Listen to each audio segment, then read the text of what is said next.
Oh, we're going. We are going. No, oh. We are a go ahead. You good? You good? Everything good? Yeah?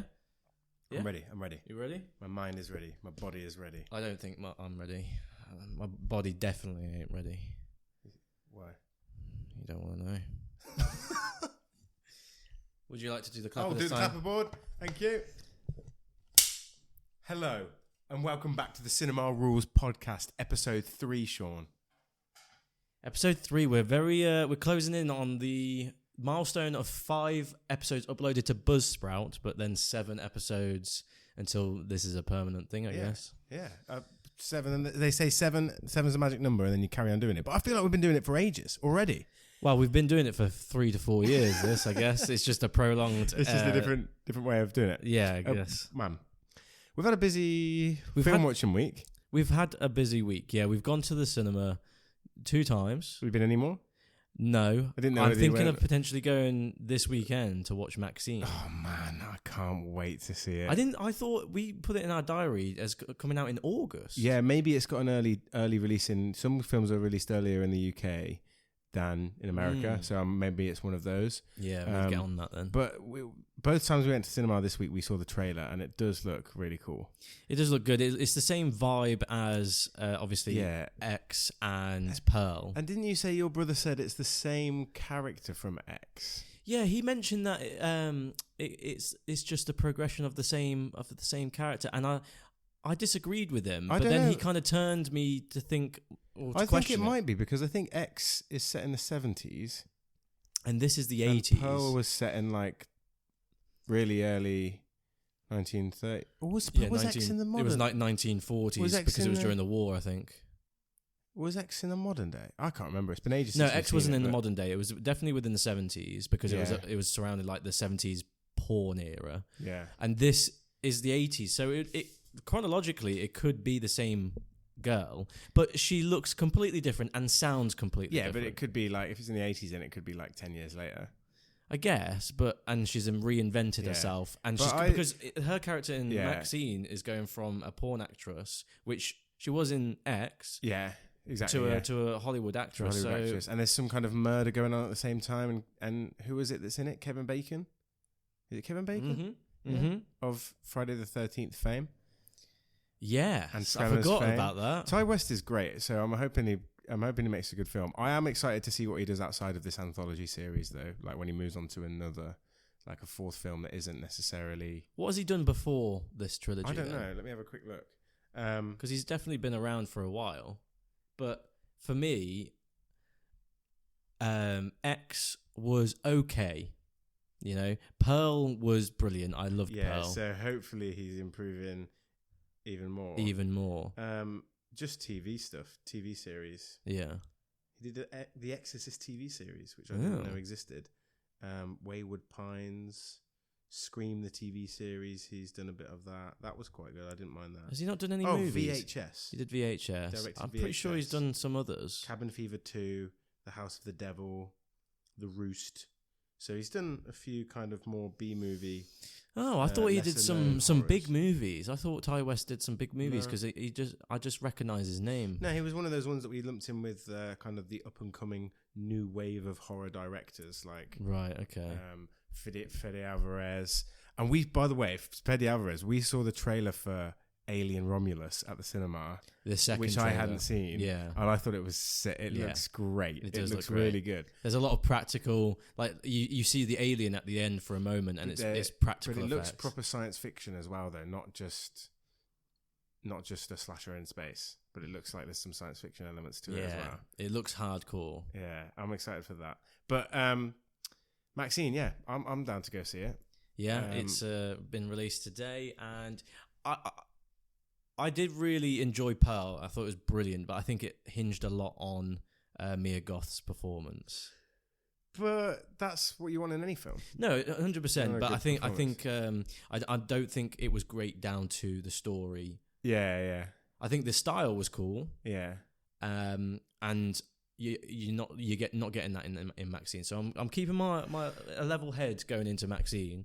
I think it will be good, but I don't think it will be as good as Pearl. Speaking of style and stylistic films, we went to see one of the films we went to see this week was a secret screening. We knew it was going to be a horror film that was an 18, but we had no idea what it was. We thought it was going to be an old film. I thought it was going to be an old film, yeah. And then I was thinking, maybe it's like Terrifier because Terrifier 3 is coming out or something like that. Yeah, we thought it was going to... I was like guessing Nightmare on Elm Street. You were saying Texas Chainsaw Massacre, the original. Yeah, because it was a short film. We knew it was going to be like an hour and a half long. And then popped out onto the screen, the title was In a violence of nature. In a violent nature. In a violent nature. And straight away, I'm like, I've heard of that film. Yeah, I know that looked at you and we were like, is that an old film? Yeah, is that a new film? I thought, I've definitely heard of that. That's a new film.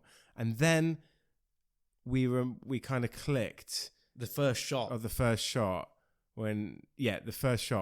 We clicked that it was a new slasher film that was from the point of view of the actual killer, the slasher. Mm-hmm. But imagine Friday the 13th, basically, but you see it from reversed. Jason Voorhees' perspective. The script is flipped. And when I realized it was that film, I was like, oh, damn. Really? Why? Yeah, because I wanted to see it, but I also was like, how is it going to work? I was intrigued to see how it was going to work. But why such a downer on the reaction? I imagined. I thought it was going to be a gimmick. Like, I thought the whole thing. But if you were intrigued about how they were going to do it, why are you like, I don't know. Well, maybe it wasn't that bad. But I don't know. I wanted an old film as well, I guess. Yeah. But you wanted Maxine. That's what you. Yeah, I did. I really wanted it to be Maxine, but then the trailer for Maxine came up, and I was like, damn it. But question number one. Because I know you put your review out, and I did watch a bit of your review, but then I turned it off because your voice gets on my nerves. but I was like, first question: was it a gimmick? Did it work? The idea that you're following the perspective of the killer. Well, in my review, I said that I think it was a gimmick, but it shouldn't be taken so seriously. The critique of it being a gimmick shouldn't carry the weight of when you usually use that word as a critique. Because I thought it was a gimmick, but it's a gimmick everyone wants to see. I guess it's like you wouldn't call the one-shot style in 1917 a gimmick, would you? Some people would, though. Yeah. Some people would, but not to its detriment. Yeah. But so it is a gimmick, but it's a deliberate choice. And I will say, the thing about it is that because you spend so much time with the character, we were making jokes, weren't we? There's a lot of walking in the film. Because slashers do, don't they? Imagine Michael Myers, like how slow he is and how much he walks. You're just following him. But the shots and like the scenery and the stagecraft in that sense, it's really aesthetically beautiful. Really aesthetically beautiful. Yeah, definitely. So I liked it in that sense. I thought like scenically it was really nice and well shot. So there's nothing wrong with spending more time looking at something beautiful, is there? Question. Go on. Did you find it boring? Yeah. Okay. Parts of it, yeah. A lot of the comments on the movie review are saying this is in a boring nature, in the nature of boring. Yeah, I did. But like I say, it was still beautiful, and it didn't take me out of it. But the problem that the film has is that there is no character development. No. I mean, you do get a kind of backstory about the slasher or killer, but it's exposition dumped at the start, and then it's like you go back to the walking and you don't see because I mean I did absolutely really despise the group of kind of teenage kids in this film, and I thought they were really annoying. And there's no spoilers to say that they all get brutally murdered, but I thought the final girl. Spoilers. I thought the final girl was a good actress at the end, though. I didn't. She played it quite well in the car. I don't think she did. And also the woman talking. We agree to disagree. I don't think the performances were a strength at all. No, I don't. I'm not saying it's a strength. No. Definitely not. I thought she held her own. She had a lot of. When she had dialogue scenes, her acting was really poor. I can't remember her speaking. She had this when in the car when she had that kind of vacant expression at the end, and she was so shocked at the brutality and everything.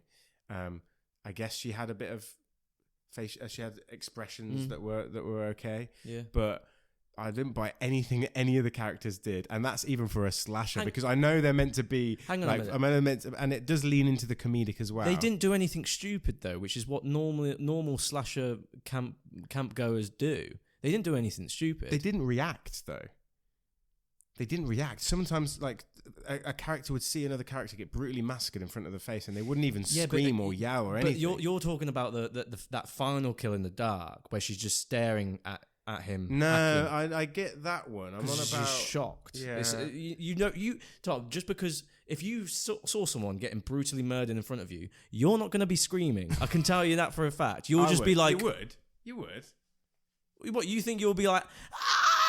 Not that, but you would be making volume and noise. You'd be like, would you? Yeah, if it's someone you love. I'd be screaming and blooming terror and going over there and.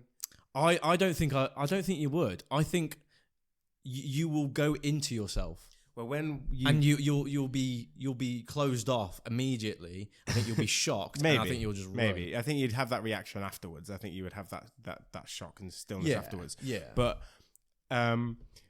that's not to say I didn't enjoy parts of the film. I really did enjoy some parts of the film. Like I like the like I say the camera movement. The setting, the aesthetics of it. And actually, at the end of the film, when it narratively does switch perspectives, it's not the performance that I think is well crafted. It's the tension in the scene. Like, I actually had to, like, move back and, like, lay back in my seat like I was on a roller coaster ready to... Because my heart was racing. And I thought... the only thing I could think of was, why didn't I feel any of this throughout the entirety of the rest of the film? Do you think that was intentional? Do you think that they waited? I think the build-up helps. I think it really helps. Yeah. But if you did that sporadically throughout, I think it would have been much more impactful. Okay, I see. Yeah? Yeah. So another bit I did like was early on in the film, not early, probably about a third of the way into it, there was an absolute brutal scene, wasn't there? Well, no, people in the comments suggested that it was like cartoonish, and they were like, "Oh, this looks a bit silly." But I didn't think so. I loved it. There were some bits, like, spoiler, a guy gets his head cut off early on, and when he's carrying the head around and throws it, like, it's clearly a dummy. But I don't like. I mind. But it's the same sort of violence as Terrifier 2, where it's so outrageous and outlandish that, like, it's bordering on the comical. But it's still entertaining. So I do see. I understand the cartoonish comment, but it was still horrifying. Yeah, like people actually got up and left. Yeah, because it was that grim for them. I mean, there were go on. There were people that left during murder scenes, and I thought they were just a bunch of pussies. But there were also a couple of people that left just out of boredom as well. There were some people that left when the film started because it wasn't the one they obviously wanted to see or whatever. Which I don't get. I don't get. It's a new film. Well, yeah, maybe if they know, maybe if they know about it, maybe if they've seen it or something like that. Maybe they were hoping for an old film.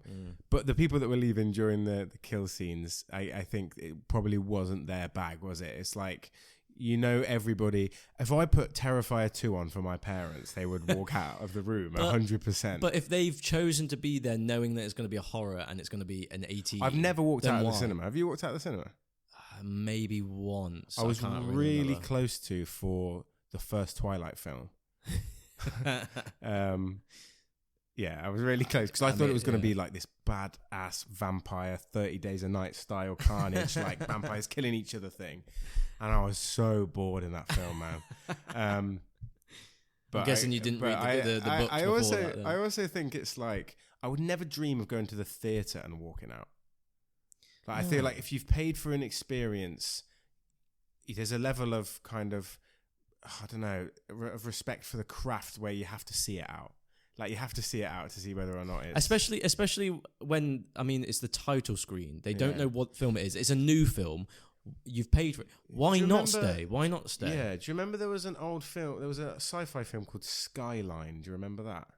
Oh, a B movie. Yeah. You hated it at first, and I said it's a B movie. It's supposed to be mediocre. Yeah, it has Turk out of Scrubs in it. I was too young to understand the concept of a B movie. I think at that point, I think you have to embrace B movies, don't you? And that's what this is. That's what In a Violent Nature is. I keep going to call it Violent Night.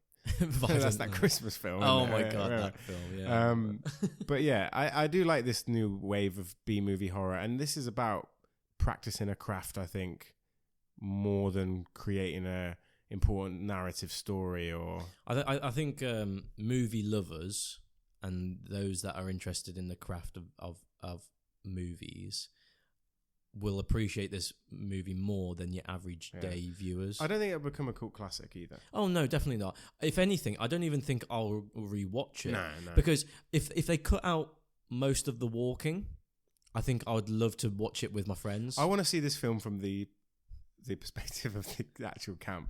People, I know it sounds stupid because that's what the film is, but I just want to see the film. Yeah. But I've already seen that film. It's Friday the 13th. It's a complete, absolute rip-off. Right? I know it's meant to be paying homage, but it is just Friday the 13th from with. It's just a not as good Friday the 13th. Yeah, no, I agree. I thought though, yes, the hook death through the torso was insanely brutal, but for me, it was the paralysis murder that was just sickening. Yeah, when I think about it, it's just absolutely horrific. It was sickening. And it was almost like a Terrifier style of They prolonged that as well. It took them a while to get to that. It's like torture porn, they call it, don't they?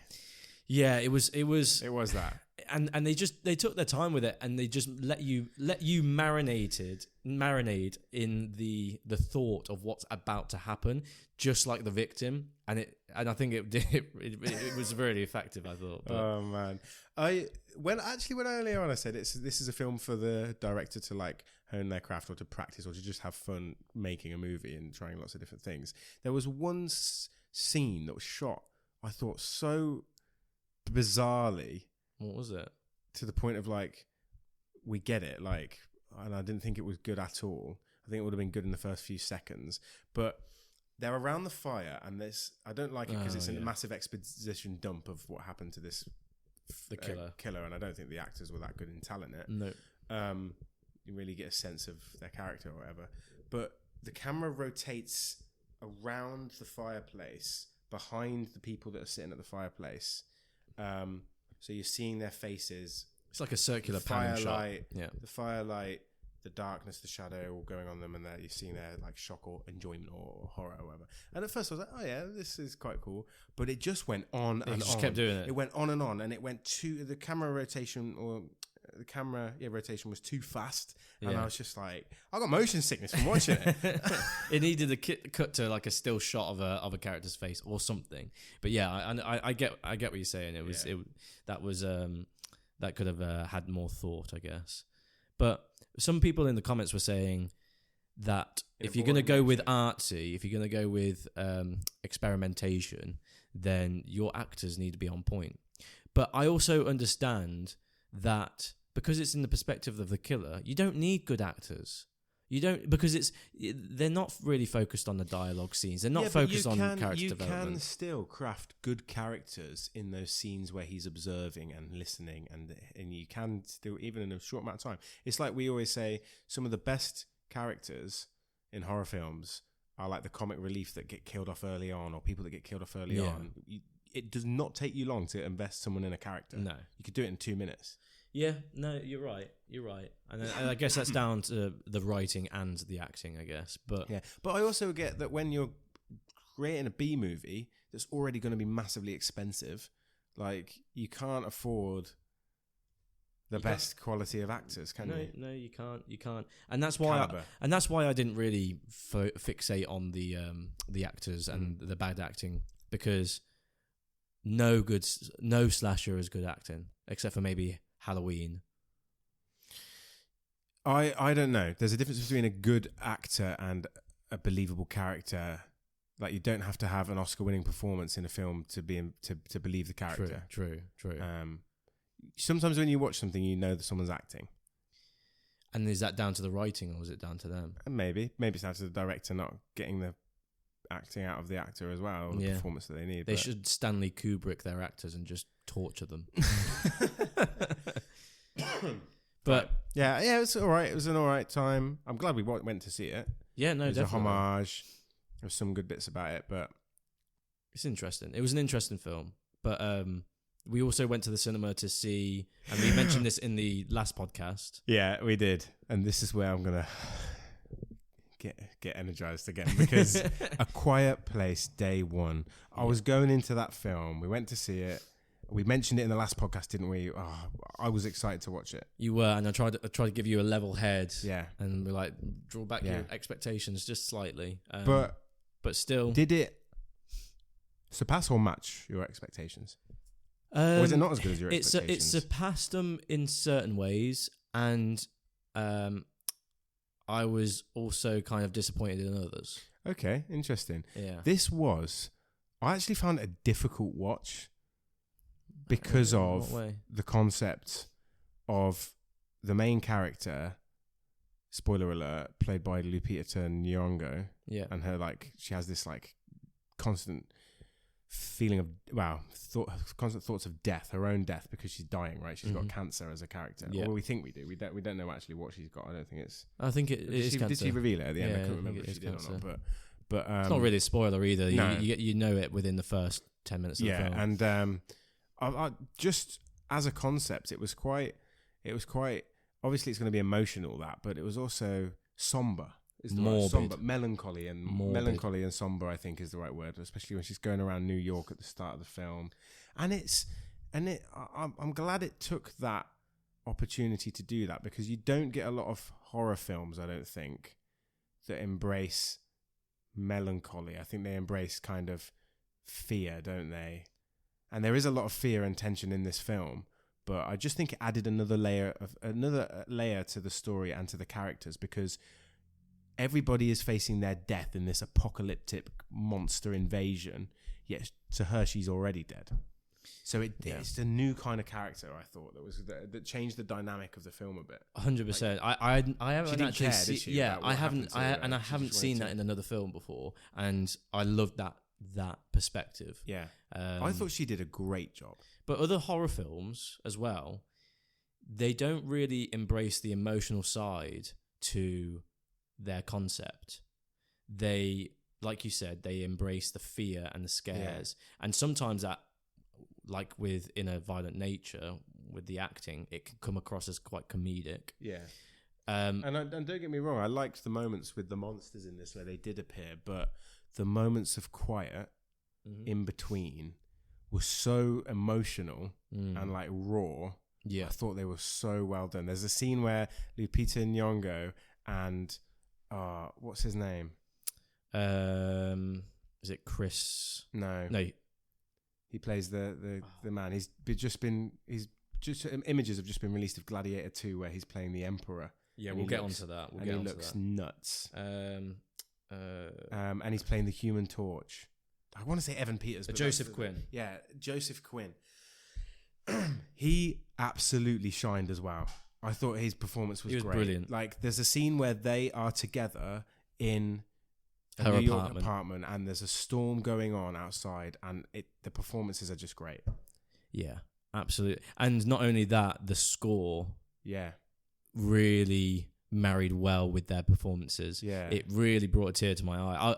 That scene gave me goosebumps. Yeah. I haven't had a film give me goosebumps multiple times, by the way, throughout the film. I haven't had a film give me goosebumps in a while. Yeah. And when that when this film, there were a few moments when they were in the pub and they were eating pizza. Yeah, just moments and that surpassed my expectations. I went into this film thinking we're going to get a loud disaster movie, and we got an emotional one, and it surpassed my expectations in that sense. And I was wondering how they were going to do it in New York with the monsters, how they have them going up skyscrapers and buildings and all sorts of different things like that. But it's really the special effects in it are really fantastic. They're really good. Like, I know we always like to talk about practical effects, and there are good practical effects in the film, obviously for the aliens, but some of the CGI work is some of the best I've seen in a good while. Yeah, I think normally in horror films, when you see the monster, the tension's gone.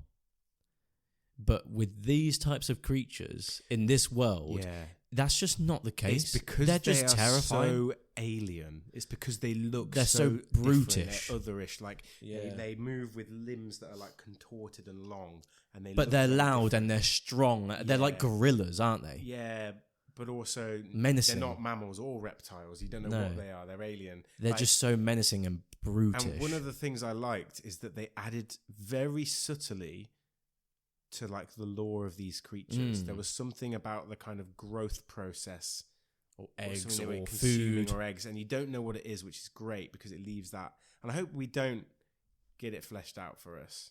Yeah, the fact that they come on asteroids, I think, is that scene weird and uncanny. That scene in particular felt like it was just tacked on. I don't think in the middle of it, like there was no real blending within that scene. But that was because of the cat. He was trying to rescue the cat. But I'm wondering whether that was tacked on because they have an idea for part 3 to explore that element. Maybe I say I don't want to know too much about the creatures, but I do want to progress in this world and see what happens, because they did in A Quiet Place Part 2 and 1 find out ways to kill these things and stop these things. Yeah, but because it happens so fast, like it's great to see how they so quickly descend into chaos.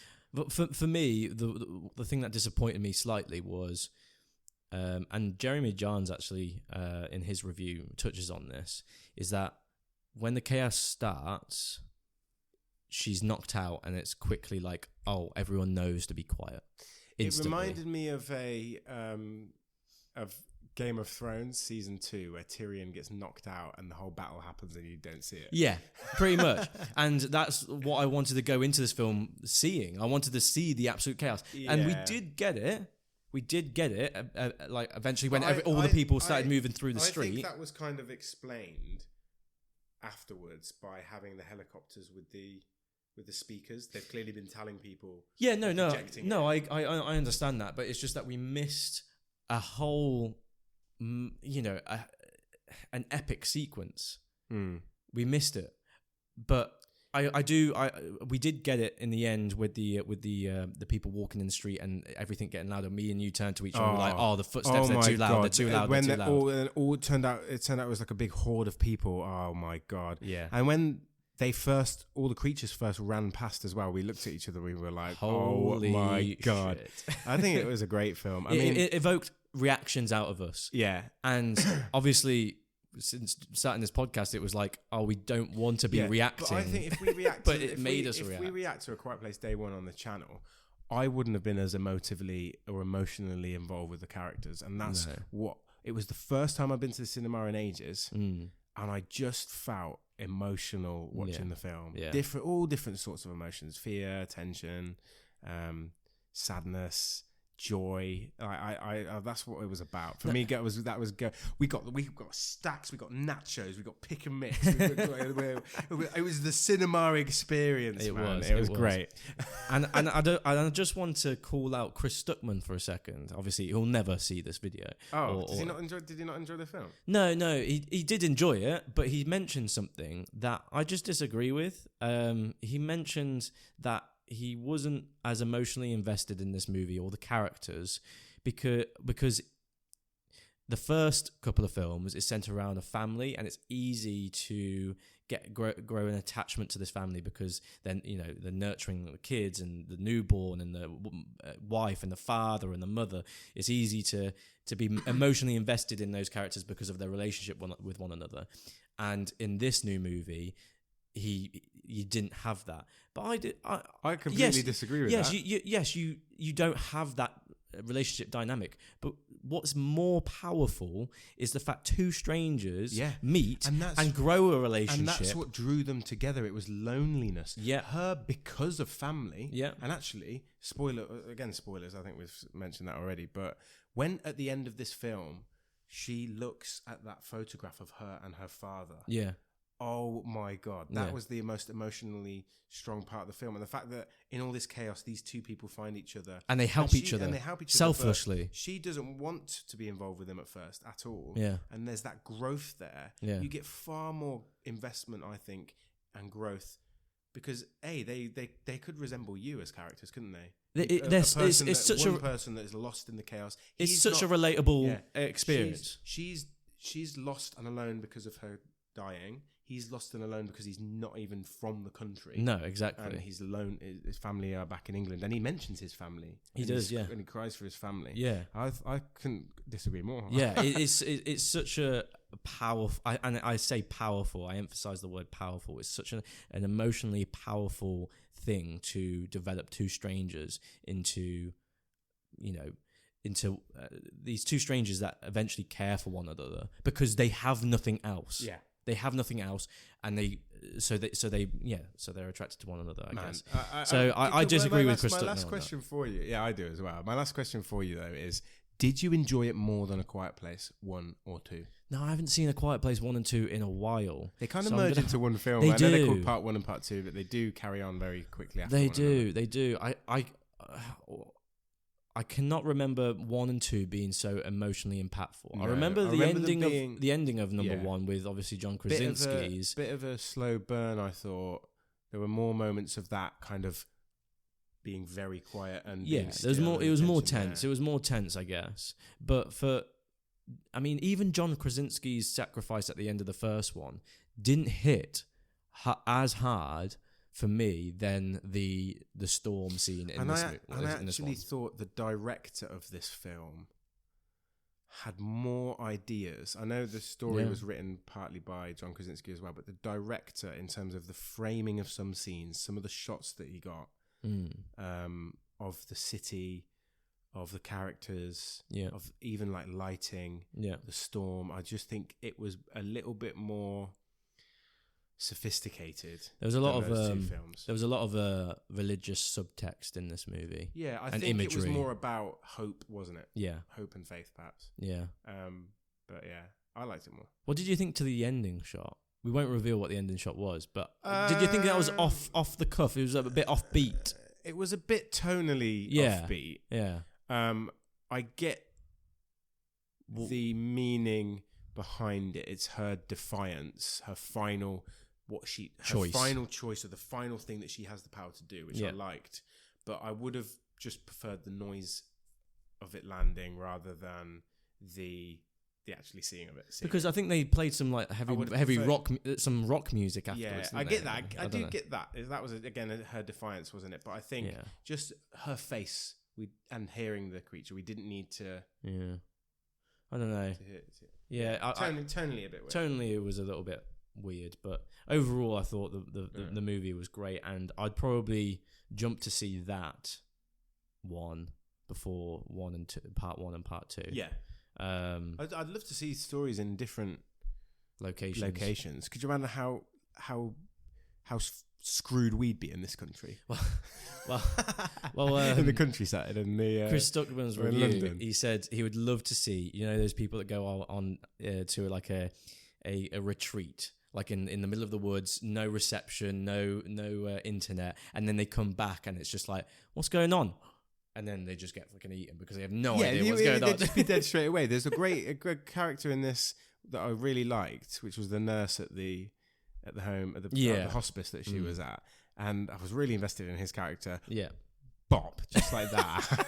Now this is a heavy spoiler, I guess. Talk on. We have already said. We've said multiple times, so we'll have to put that in the video as well. Definitely, there's a spoiler talk, but definitely. Did you do a review on this one? I didn't. No, man. I missed it. We should have done one straight away. We should have done. Next time we'll try and do a review straight away. Yeah, it's hard. It's hard to get it done because there's a bit more editing involved. But I guess we spoke in depth about it here, though, didn't we? So yeah. No, definitely. I am excited for the third one.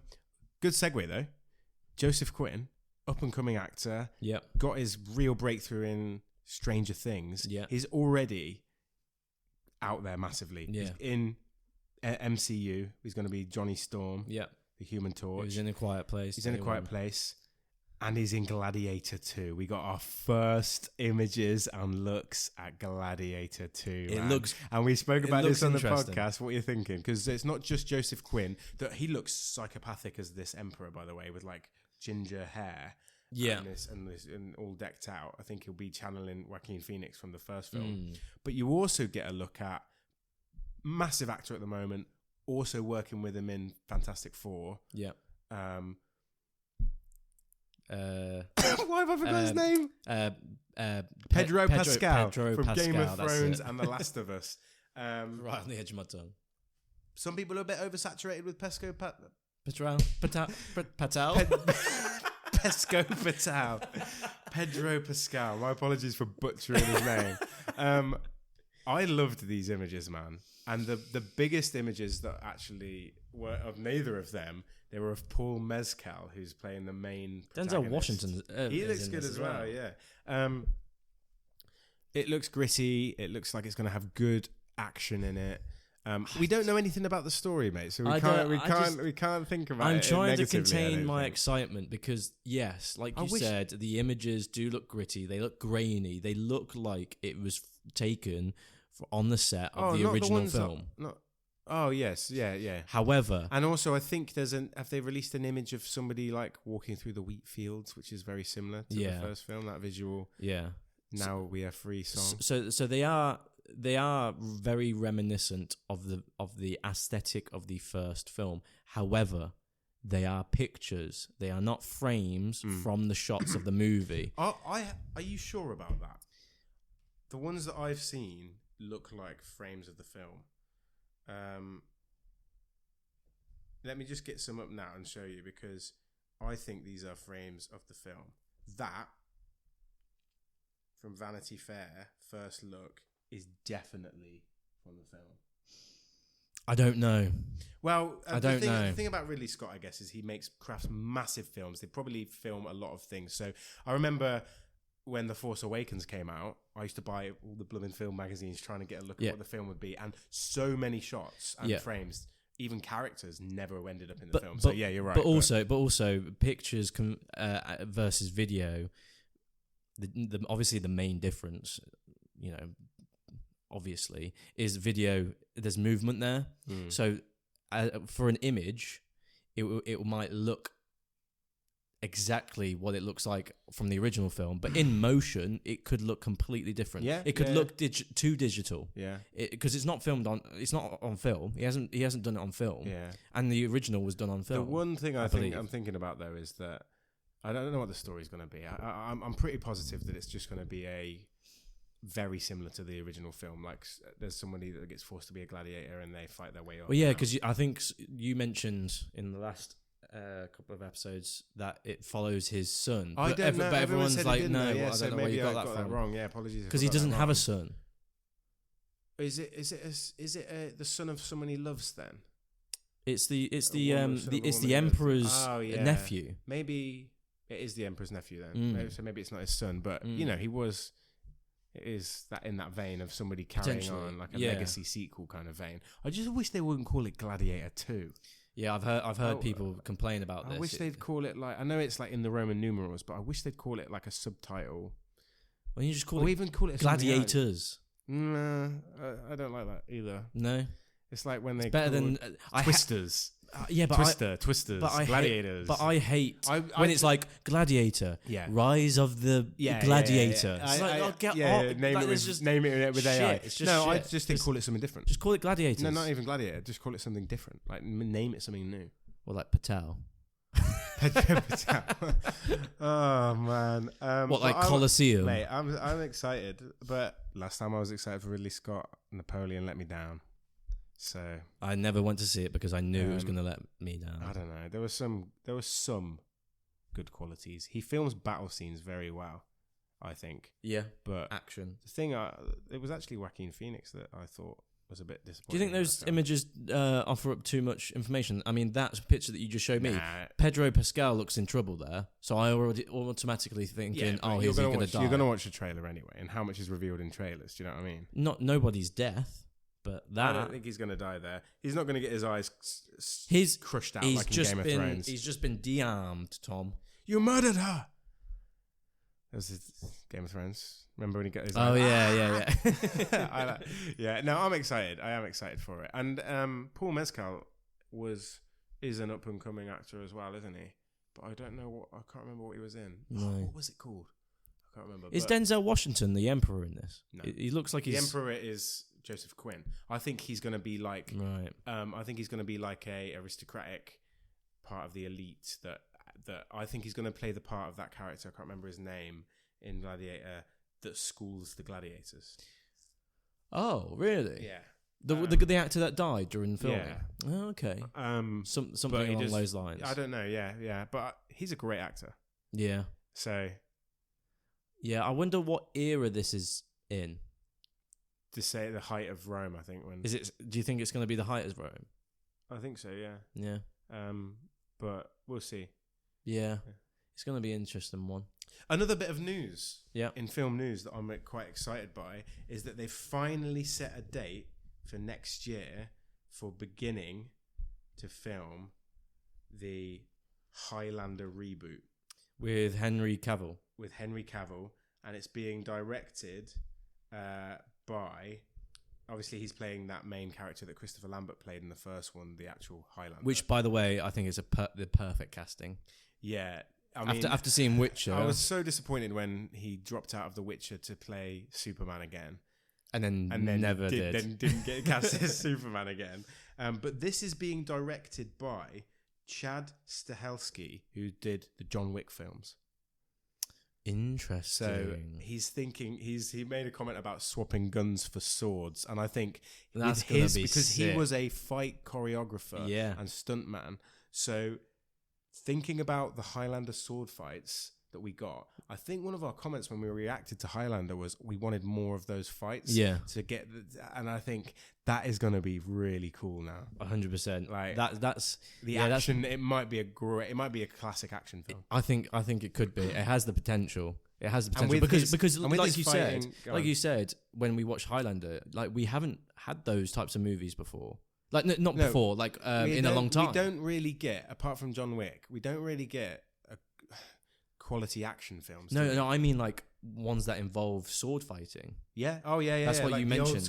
The old school in sword fights. Yeah, I love them. And we're going to get Gladiator and Highlander. Because when you have a sword fight, you have two opponents that are very close, and you have a longer time. Usually they last longer, don't they? Yeah. So there's more emotion clashing. That's what makes that fight in The Empire Strikes Back at the end so effective. Yeah. Because you have the protagonist and the antagonist coming together, and they're more personal. They're sparring, aren't they? They're talking as well as they're fighting. In the words of Joker, knives. They're more personal. Yeah. No, that's not what he says. It's not even from the film. It's not even what he says. He says you can savor the pain. Yeah. Something like that, doesn't he? Yeah. I think so. I'm really excited for that film, and if he's going to have that kind of long hair again, like The Witcher, like the Highlander does, it could be really good. I wonder who's going to play though. If they do an outright remake, who's going to play that Sean Connery character that's his mentor, that's one of the other immortals? Oh, yeah. And who's going to play the villain as well? That would be because it has to be an old fellow, wouldn't it? It would probably have to be an old person to balance it out, but you need a kind of established actor, I think. I think it needs to be. I think it needs to be. Who would you cast as that in that role if you could? It needs to be. Let me just. I'm terrible with names, by the way. Maybe perhaps a Scottish actor as well. Because it's going to be set in Scotland, isn't it? Yeah. I think you should get Michael Caine. He's 100 years old. Apologies to Michael Caine. He's not 100. I think he's 90. But yeah. But with his Cockney accent. Warwick Davis. I was thinking more like Sean Bean or something. Sean Bean. Someone that's been in films where they have that kind of sword fighting. He's got his northern accent, Yorkshire accent. Yeah, but he still looks young. He doesn't look old. He wasn't a Sean Connery. If you've seen him recently, I don't think he does. No? No. But what would it be? Who could you cast? Let us know, guys. Yeah, we need someone like a veteran, seasoned actor. Yeah. But what about you? You seen any film news that you're excited about this week? No, not this week, I guess. No, I don't think there's been too much. There hasn't been too much on. But I was about to get into some fan questions. Oh, go on then. Yeah, I like a good fan mail. I put a you put it out on YouTube. I put it out on Twitter, so I got some questions on Twitter. Oh, okay, as well. awesome. So thanks, guys, if you've submitted a question for Cinema Rules fan mail. Yeah, the first question, I guess, is when can we expect an OnlyFans? Cinema Rules nudes. Oh, yeah, the amount of times we've had that question over the years, I think we just need to give in. Bite the bullet and do it. Let's do it. Bite something. Let me just have a look quickly. Go on. What are your thoughts on the future of cinema? I'm very worried by it, actually, because I'm not. You're not? Nope. I think the one thing that I'll tell you why I'm worried. I think we're still in that zone at the moment of big studio movies only not really taking risks and investing heavily in sequels and franchises, right? So everything needs to be a shared universe, or there needs to be lots of films. One franchise recently that I got really disheartened with was Jurassic World, and how they took that. Don't get me started on Jurassic World. They took that from. I haven't even seen Dominion. I have. I still was excited a bit because it brought back Sam Neill, who I love. Like, that's the reason why I think Jurassic Park 3 is watchable, because he's in it. Hang on a minute. Jurassic Park 3 is a good film, even without. Yeah, everyone shits on it, but it's actually it's better than all the fucking Jurassic Worlds put together. Do you think it's better than The Lost World? No, The Lost World is really underrated. Yeah. Everyone thinks that's the worst one, but it's not. No, for me, Fallen Kingdom was the worst one. But I haven't seen Dominion. Dominion, mate. Is it that bad? Dominion is basically Fast and Furious with fucking dinosaurs. And I swear to God, I love Jurassic Park, the original. I love Steven Spielberg's sequel, The Lost World. Do you remember? And I love the third one in the installment. They all look gritty. They're all, they're horror films, aren't they? It's a horror survival. Jurassic World, the first one, was bearable. Okay, it was all right. It very much did what it relied on this nostalgia. It very much did what a lot of legacy sequels do. Right? They try and go back and. I 100%. But Jurassic World, the entire trilogy, has almost ruined my experience and my opinion on just Jurassic Park in general. It hasn't, but it very nearly has. They tainted. Because Jurassic Park for you is one of your all-time favorite trilogy. Well, not trilogies, but like franchises. Like the Spielberg original. The original, the original, yeah. But as a kid, I loved dinosaurs. Yeah. So all of those movies, I hold dear to my heart. But then I do listen to. I've heard kids talk about Jurassic World as they absolutely love it. That's because they're morons. Yeah, but because they're kids and they don't know what they're talking about. It's like when George Lucas came out and said that Star Wars was always for kids. Maybe Jurassic Park was as well. No. The original Jurassic Park was not made for kids. What was the question? Sorry. What? I was getting too heated on that. Oh, my state of films. Yeah, so I bought up Jurassic World because the state of cinema today. I bought up Jurassic World because I think that's the problem with Hollywood at the moment. And also, I have a big fear about AI, just in general, just in my life. I'm afraid of AI. So there's.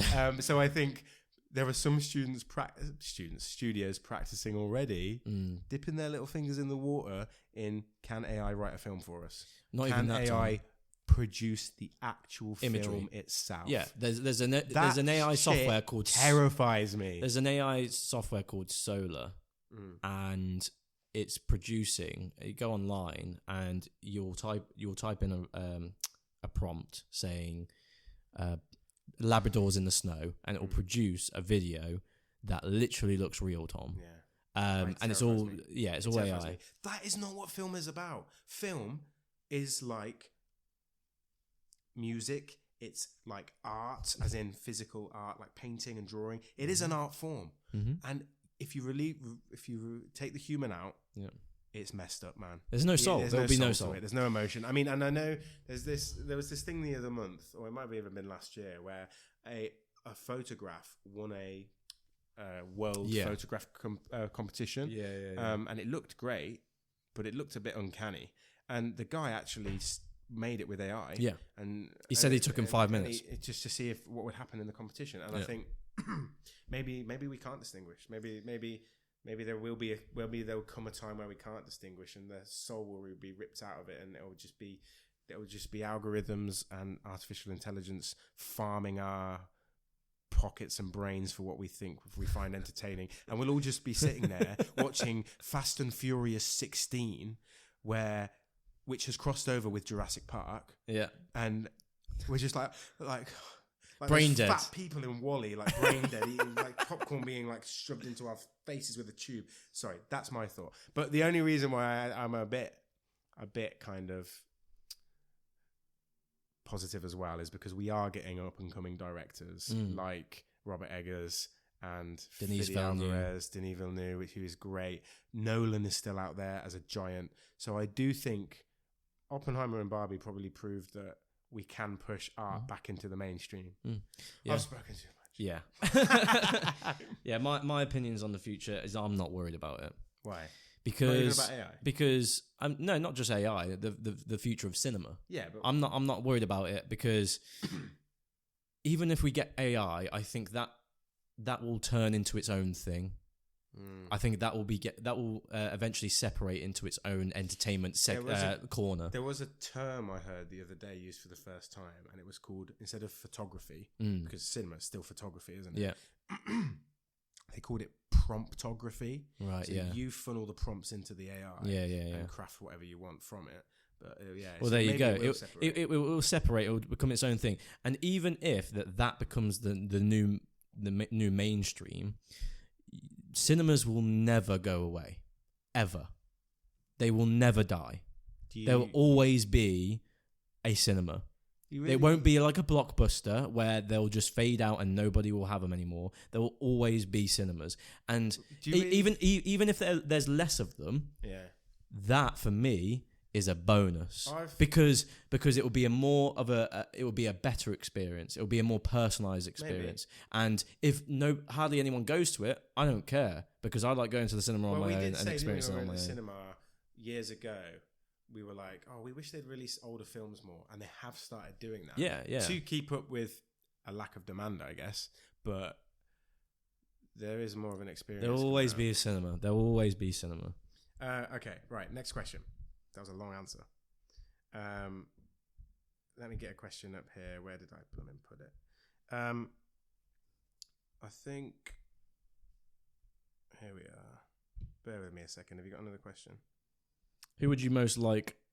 Who would you most and least like to be stalked by out of the core five slasher villains? Leatherface, Jason, Michael, Ghostface, and Freddy. I would never, ever in a million years want to be. This was by Harry Jenner, by the way. I would never want to be stalked by Freddy Krueger because you can't sleep. There's no way out. Yeah, you cannot escape. True.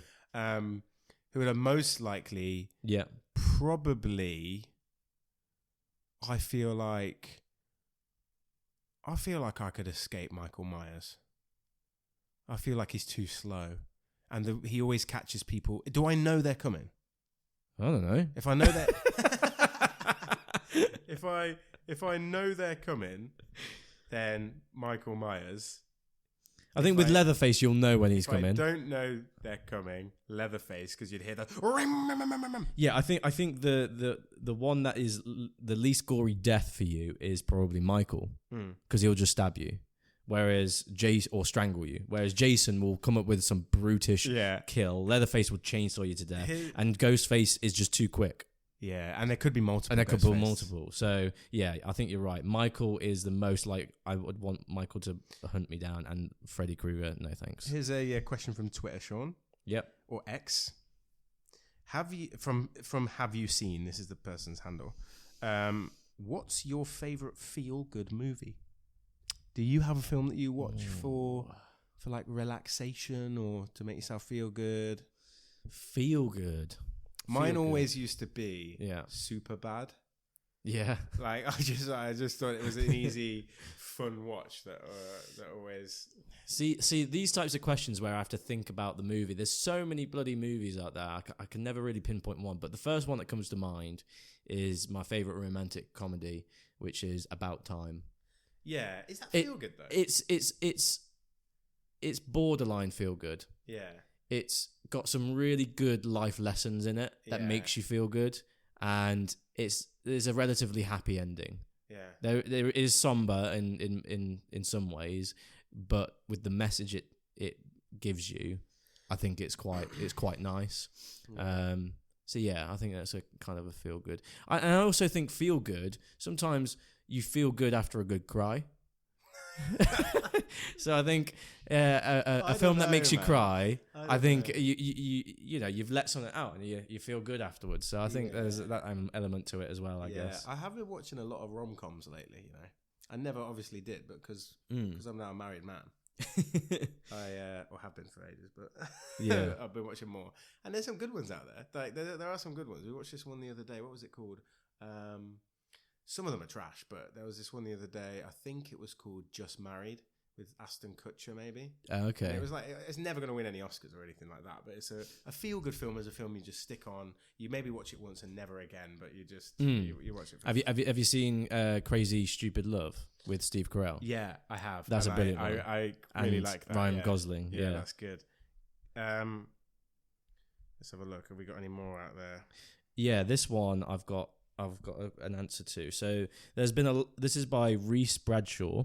There's been a lot of biopics being made recently about musicians: Elton John, Elvis, Freddie Mercury, Whitney Houston, Bob Marley, and Amy Winehouse, and hopefully I think Michael Jackson next year. Question is, what musician would you like to see a biopic about? For me, absolutely Donny Hathaway. His incredible music and unfortunate life story could be made into an impactful film. But whose story would you two like to see on the big screen? I would like to see a guy, Jimi Hendrix, maybe. I'd quite like to see him. That would be a good I would one. really like to see Prince, because I think he was he had a lot of. I think you need a story where someone has character, but a lot of things happen to them. So like, Freddie Mercury was a classic example of that. Elton John's a classic example of that. They're big characters with history and a lot to say in a story. You can't just say it about have it where it's just, I don't know, Ed Sheeran. Or like the Beatles or something. A guy called Bon Scott, who was the original singer of AC/DC and died early. Okay, he was meant to be a big character. Yeah. Now there is a Beatles film coming out next year. Oh, is there? There's not just a Beatles film coming out next year. Sorry, there's 4. They're doing them for each person. Individual person. Oh my and do you know who's directing every single one of them? Who? 1917's Sam Mendes. Really? Yeah, who directed Spectre and Skyfall. That's really interesting. Is there enough content there for 4 movies? I don't know, but apparently they're going to overlap. There will be for like characters like John Lennon. I guess will be the Beatles. I bet they are the biggest band ever. I guess he's gonna be filming it all at once and just intercutting it. Yeah, I think he is doing that, and I think they'll obviously be overlap, and they will come into different. The same actors will obviously be in all of them. I'm pretty sure they cast them as well. You're just reading up on it now? I'm just reading up on it now. I'm just checking it now to see if they did cast it, because they're really big roles, really big boots to fill, aren't they? Yeah. You would want nobodies though, wouldn't you, to be cast as these guys? Paul Mescal, who that Gladiator 2 one that we mentioned, that actor. Yeah. Paul McCartney. Harris Dickinson is playing John Lennon. I think he is quite an unknown, but you kind of want, if there's any of the Beatles that you want to be, you want maybe an unknown for, maybe it will be John Lennon, because I don't know. Charlie Rowe as George Harrison. And I know this 4th name, Barry Keoghan as Ringo Starr. Barry Keoghan from Saltburn fame. Okay. Interesting. That is a stacked cast, isn't it? Yeah. Oh, the supposed planned casting. So it's kind of been leaked, but it hasn't been confirmed yet. Okay. But there are others being considered for them still as well. Yeah. Like Timothy Chalamet and people like that. Yeah. Interesting. Right. I'll be excited to see that, actually, because I think he's a great director. But is there 4 films. Can you sit through 4 films? I mean, you don't have to sit through 4 films. You can pick your favourite Beatle, and then just watch that one. I'm really intrigued at that though. I like the idea, but I don't know whether I'm going to be bothered to watch all 4. I think if they come out yearly, I think he's going to get less and less interest. No, I think they're going to. I think it might be streaming. It might be Apple Plus. It makes sense too. Who would your biopic? Mine would be someone that I've actually got on record here. I had to think about it today. Sean, by the way, Sean's gone berserk with buying records. It's his new obsession. I've stopped very recently. I had the obsession about a couple of years ago. I've stopped recently, but I will be carrying on again. So mine would be Sam Cooke. So he's a famous soul singer in the 50s and 60s. He was involved in a lot of the civil rights movement. Nice. He was he was very good acquaintances with Muhammad Ali. Yeah, Ray Charles. There's a lot of story there. There's a lot of interwoven stories. I love that era of music, and especially with being wrapped up in the civil rights movement. Yeah. When I watched Elvis, Baz Luhrmann's Elvis, did you see it? No. Oh well, there's a guy called Little Richard. Yeah, singer. I've got his record as well. He is in that film, and the person they got to cast him and play him is fantastic and awesome, and it makes you really think like, I wish I saw them in that I wish era. I saw that film. Okay, his character or something like that. But I wish I saw that. But also, I think Sam Cooke's death is actually, he died quite young. I think he died at 33 years old. He was shot. Jeez. And there's a lot of ambiguity surrounding his death as to what actually happened. I think the original or the police statement was it was justifiable homicide. So they ruled his death and his murder as justifiable. Somebody did it right. So someone did really controversial. Very controversial. I think someone essentially claimed that he was trying to rape them. But I think everyone that went to his open casket funeral saw that his body was bruised and beaten. Oh, I think you've told me about that before. Which is horrible. So there's a lot there that would be very interesting to see on the screen. I don't know if there's a big enough audience for it, but I'd definitely be there. He's one of my favorite artists. Yeah, that's a great one. That is. You need something. I don't mean to sound crass when I say it, but you need something that would play well with an audience as a story to get the emotion in it. I don't know about this Michael Jackson one next year. I haven't even heard of it. It's being directed by. It's being directed by Antoine Fuqua, I believe his name is, and he directed. He directed The Equalizer, Southpaw, Emancipation, The Magnificent Seven. So he's done a lot of kind of films that are culturally about kind of black heritage and so on. So it might be interesting with Michael Jackson's biopic. But the person, look at this behind the scenes photo already. The person that's playing Michael Jackson is called Jafar Jackson, and it's his actual. It's his nephew. Yeah, no, I remember. He literally looks like him. My Jesus Christ! But they say this Michael Jackson biopic is it's called Michael, and it's gonna go through all stages from the Jackson 5 to his death, and they say they're not shying away from like the controversy. So it'll be interesting to see what they say his perspective, or his family's perspective is. That's going to be very interesting. Very interesting. Yeah. Shall we go on to our final segment? Yeah, let's do. My film is better than your film. Can I just apologise for choosing the Simpsons movie last week, by the way? Because I don't know what I was thinking. Yeah, no, I don't know. We had a suggestion on YouTube. Apologies, I couldn't remember the name. About doing this segment, the genre of this segment, and it's going to be today. Not childhood films. Coming of age films are great. I love it. A great genre. It's an interesting one, and I'm gonna go a little bit outside the box if you can with this one. Okay, interesting. And I don't think it's gonna be a movie that you've seen before. That's gonna make it difficult. Yeah, for me to argue against. Do you know what film you're going for? Yeah, 100%. Oh, I think I know what film you're going for as well. I'm not gonna say though. Okay. You are correct. It is Mrs. Doubtfire. Mrs. Doubtfire. There are so many to choose from for this genre. It's a really nice genre. I don't think we get a lot of these films anymore. Yeah. I think they were big when we were younger, but not now. Right, I've got it. Okay. I'm very interested to see what you pick. My film's better than your film, Sean. Nope. Mine's better than yours. Right. 3, 2, 1. The Fabelmans.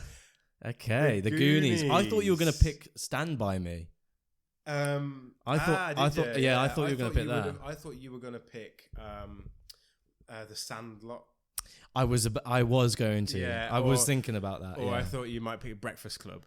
Yeah, I was also contemplating that as well. But I picked The Goonies versus The Fabelmans. Now this is a recent Spielberg. I haven't seen it. No, but Spielberg was heavily involved with the making of The Goonies. He didn't direct it. No, but, it was directed by Richard Donner of Lethal Weapon and Superman fame. Yes, so I want you to start this time. Film is an absolute classic. It's trash. He loves this film. Everybody loves The Goonies, man. Okay, this is a 1980s film.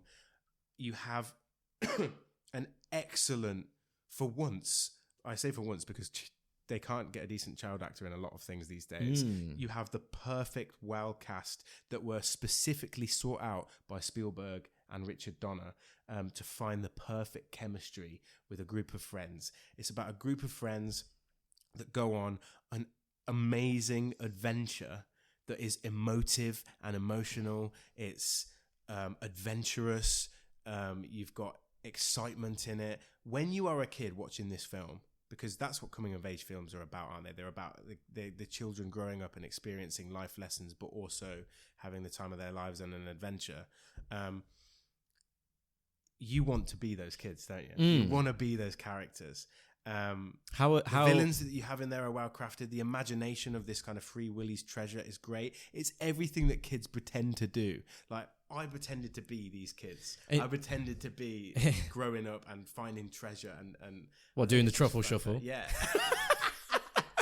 All right, you're blooming sloth, mate. I don't know about you, sloth. Yeah.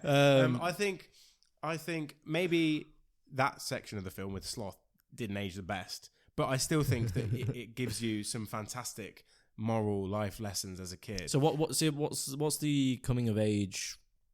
So the coming of age, it's about that kind of last adventure of childhood, isn't it? It's about the imagination before you grow up. And it's the backdrop to this film is that the entire estate is getting kind of destroyed, isn't it? Yeah. It's getting their childhood home. Yeah. And their childhood home is getting destroyed. And whilst they kind of stop that in the process, they know, or the main character played by Sean Astin from Lord of the Rings, he knows and he has this realization that he's losing his friends around him. And it's about learning to cope with that in the world. And he's got an older brother as well, hasn't he? It's about them going their separate ways, but Goonies never say die. That's their motto. Yeah. And I think it's that last kind of hurrah or experience that they have. Yeah. I mean, it's a different kind of coming of age story, but because yours is autobiographical, this one is completely fiction. Yeah. But it's about capturing the imagination of childhood that I don't think exists anymore. It's interesting. Yeah. No, definitely. I think The Fabelmans is better coming of age story than The Goonies. Well, it's first of all, it's a semi autobiographical film based on the childhood upbringing of the most famous director of all time, Steven Spielberg. I haven't seen it, but I have heard that as a film or as one of his films, it was nominated. Did it win the Oscar? No, it was nominated though, wasn't it? I believe so. But I've heard that whilst it's interesting and autobiographical, there's nothing really there that's exciting that captures Hang on a minute. I don't know. Go. So yeah, it's semi-autobiographical film about the upbringing of the most famous director of all time, Steven Spielberg. Now, Tom, do you agree that film has shaped you as a person, has shaped your personality and your interests and hobbies? Yeah, I think film does. And I think many people watching and listening could probably agree with that statement as well. You know, film in itself has shaped us as people, as humans. And it did so with Steven Spielberg as well. And it's perfectly represented in this film. It's a coming-of-age story. He finds his passion, his life story revolves around film. So what can be more relatable to the audience that are listening and watching now and to us than to watch Steven Spielberg, the greatest director of all time, grow up surrounded by this passion? Not only Not only this, but the film also talks about being... It really represents the fact that you're molded by your parents as well and your parents' relationships. Yeah. Now, it's semi-autobiographical because the main character in this is called Sammy, not Stephen. And his mother is a very creative soul. I was quite curious about that. I was going to ask you about that. You might not know. If it's autobiographical, why did he not just call it... Why did he call it The Fabelmans? And has he actually made a lot up? It is. It's just, I guess it's just to pay respect to those areas of his life that are a little bit... too personal, so he doesn't want to put names to these characters, the real names to these characters. But as I was saying, his mother is a very creative soul, and his father is a very technical person with not much creativity at all. So it's the amalgamation of the two and almost the fight between the two that shapes him as a person. And his mother actually goes through an affair in this movie, and he finds out this through his creation of film. He actually captures this on film, and that's when he realizes. And I love the fact that he's amalgamated his passion through film that is molded him as a person in his life and in his career. And it's interwoven with the story of his parents and this affair that has molded him as a person in his personal relationships. So what more of a coming of age story do you want from this? Right, and I yes, it might not be fun. Yes, it might not be adventurous, but it's real and it's relatable. I see that. You say relatable, but in terms of the amount of people that can relate to a film, despite this being fictional, despite it being imaginative and adventurous, far more people can relate to this because it's about exploring your imagination in childhood. It's about having that sense of camaraderie with friends. It's about being together. It's about opposing something that seems like that seem like unsurmountable odds. The Fabelmans, whilst it is an experience of Spielberg, and whilst it's autobiographical, it's for him, isn't it? He's made this film for himself. This is a film that's made for other people. So if we're thinking about relatability and reach, The Goonies has reached far more people, and will be remembered or has had far more of an impact on people than this film will. The Goonies, this might be remembered in film history. The Goonies, maybe. No. I'm not talking about this film. The Goonies was generationally important. No. It's not necessarily generationally important. The Goonies is entertaining. Yeah. That's why it's so famous, because it's entertaining. The Fabelmans So The Fabelmans is not entertaining? No, as a coming-of-age story, it's not going to be as entertaining as an adventure movie, but as a coming-of-age story, it is far more relatable than The Goonies. There's not one iota of the story or plot within The Goonies that the audience can relate to. Okay, no, but they can relate to being kids. They can relate to being kids, of course. And the actors that they got to play these kids. But that's all. That's just the surface. Just the surface Sean level. Austin, Ki-Hye Kwan, what's his name? Who plays Thanos?